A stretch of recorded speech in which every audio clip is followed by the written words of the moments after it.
A gente abre esta edição falando que o presidente dos Estados Unidos, Donald Trump, anunciou Robert O'Brien como o novo conselheiro de segurança nacional do país.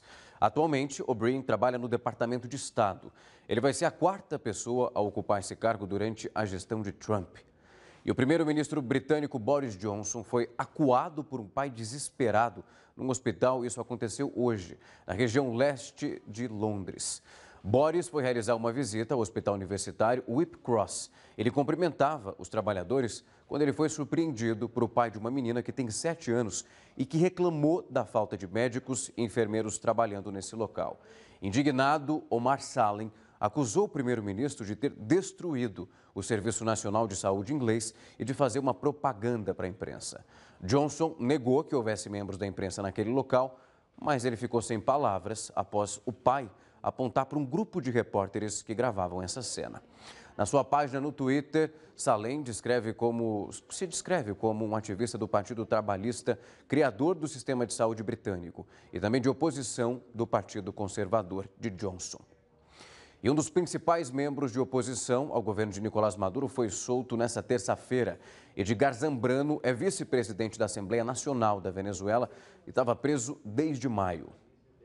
Os principais membros da oposição venezuelana foi liberado da prisão nesta terça-feira. Edgar Zambrano estava detido desde a tentativa de rebelião orquestrada pelo autodeclarado presidente interino Juan Guaidó. Zambrano é vice-presidente da Assembleia Nacional. O governo pediu a libertação dele depois dos acordos anunciados na última segunda-feira. Maduro havia anunciado que deputados governistas voltariam ao parlamento, que é o único poder controlado pela oposição e considerado em desacato pela Assembleia Constituinte. Ao ser libertado, Zambrano foi recebido pela família e também pelos amigos.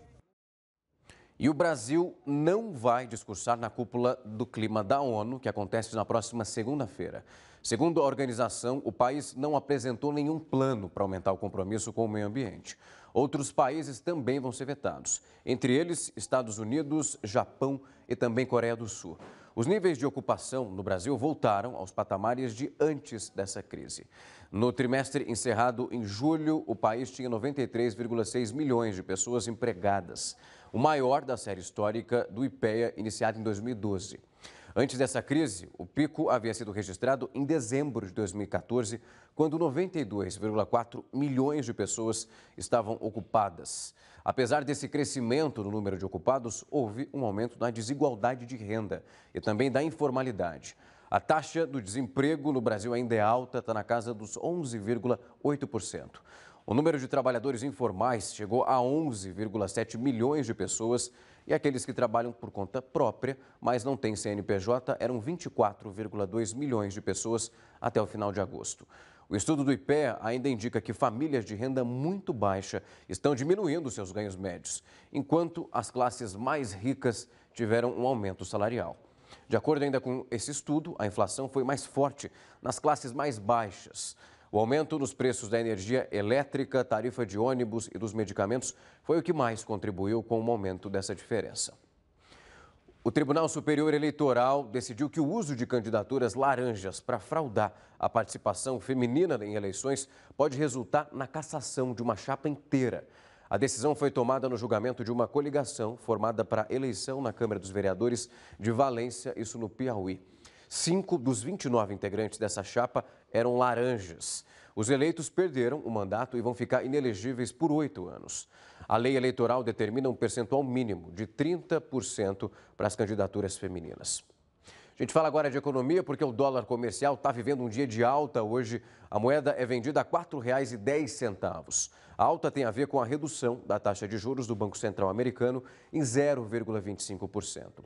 A queda da taxa de juros americana afetou também a Bolsa de Valores de São Paulo. A Ibovespa, que teve a alta por pouco tempo na manhã de hoje, ficou o dia inteiro em baixa, mas despencou após o início do Banco Central, esse anúncio que pegou todo mundo de surpresa. A Bolsa se recuperou um pouco e, nesse momento, está em uma baixa de 0,19%, com 104.416 pontos.